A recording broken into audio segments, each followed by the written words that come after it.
Bom, primeiramente, Dom Pedro ele foi uma das pessoas mais importantes na história aqui do Brasil.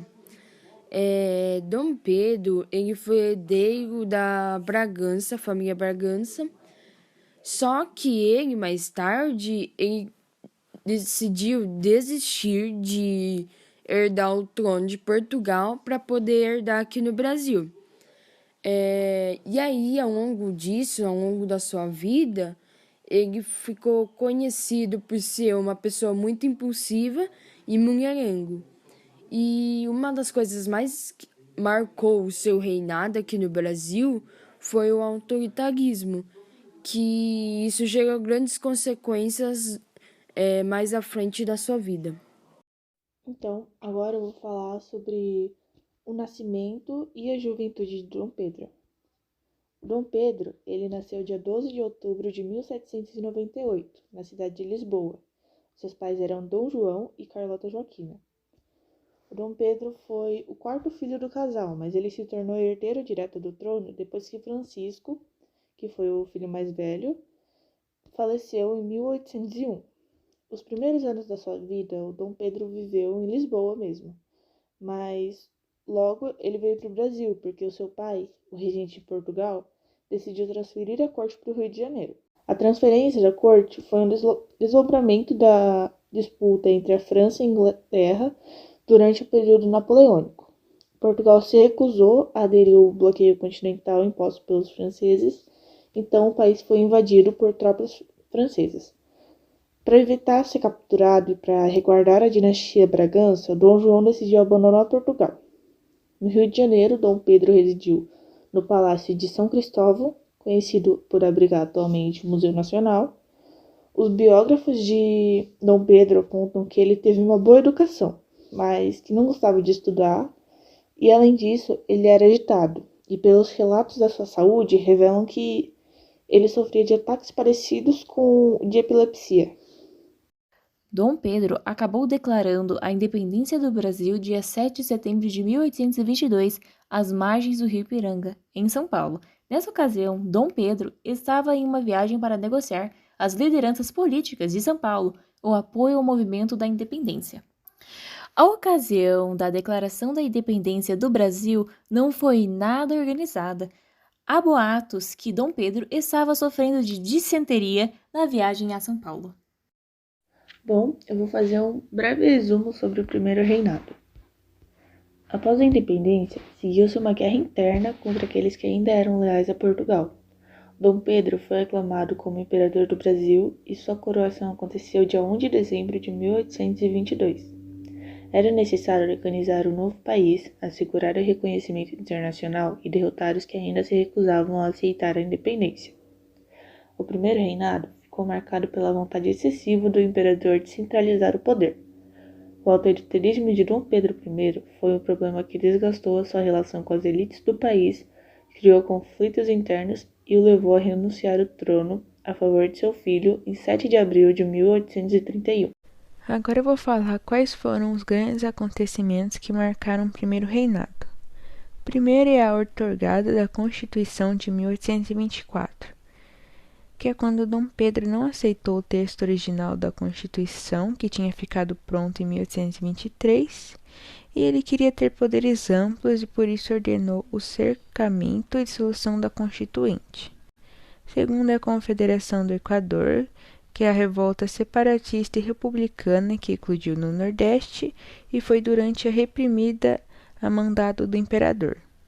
E a Guerra Cisplatina, que é quando ele declarou guerra às Províncias Unidas, que é a atual Argentina, e por conta da revolta da Cisplatina que se iniciou em 1825. O envolvimento do Brasil nessa guerra foi um grande erro, pois prejudicou muito a economia do país, que já era bastante fraca, e aumentou o número de insatisfeitos com o reinado de Dom Pedro. Então, durante o primeiro reinado, ele ficou marcado por causa da grande vontade de Dom Pedro I centralizar o seu poder, até porque na época esse poder estava distribuído entre a elite.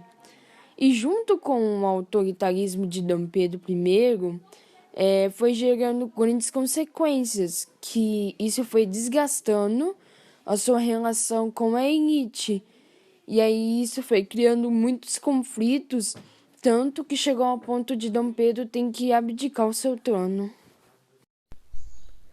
Agora explicando sobre a abdicação do trono, após quase 9 anos como imperador do Brasil, Dom Pedro I abdicou no trono no dia 7 de abril de 1831, em favor do seu filho, que só tinha 5 anos de idade e seria o futuro imperador Dom Pedro II.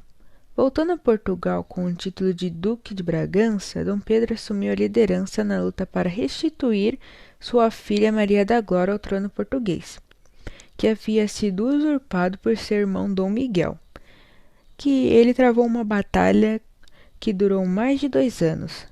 Vencendo essa batalha, Dom Pedro restaurou o absolutismo e instalou no trono português sua filha Maria da Glória como Dona Maria II.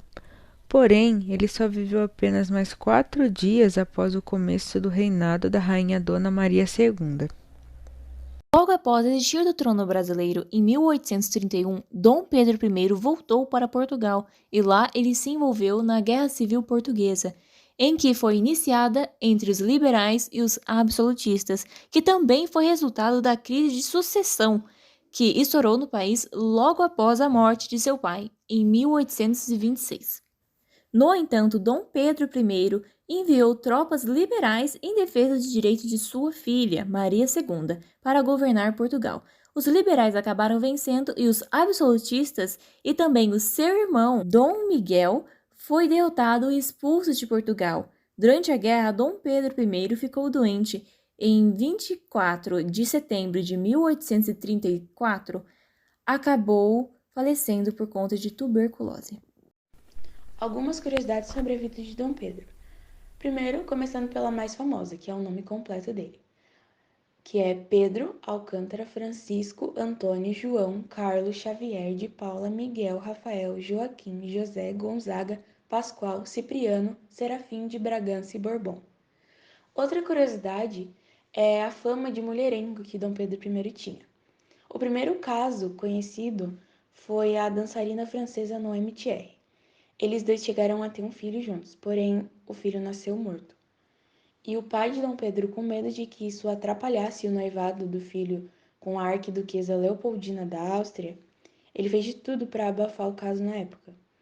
Pedro e Leopoldina eles se casaram por procuração, que era basicamente um casamento sem os noivos presentes, e eles eram representados por outras pessoas que eram nomeadas para estar ali. Mesmo sendo casados, Pedro e Leopoldina eles só se conheceram 6 meses depois do casamento. Mas mesmo assim, ela se apaixonou por ele e juntos eles tiveram 7 filhos. Acreditam que supostamente Dom Pedro ele teria tido um caso com a irmã de Leopoldina antes deles dois se conhecerem. A última curiosidade que eu vou falar é sobre por que o coração de Dom Pedro foi enterrado longe de seu corpo. Bom, quando ele estava perto de morrer, um dos últimos desejos que ele tinha era que o coração dele fosse enterrado na cidade de Porto, que era uma cidade que tinha um grande valor sentimental para ele, porque ele morou ali durante uma parte da Guerra Civil. E aí, quando ele morreu, o coração dele foi colocado em uma urna e depositado em uma igreja chamada Nossa Senhora da Lapa. E os restos mortais foram trazidos para o Brasil. Hoje em dia, o coração dele fica guardado em Portugal, mas recentemente ele foi trazido para o Brasil para comemorar o bicentenário da independência.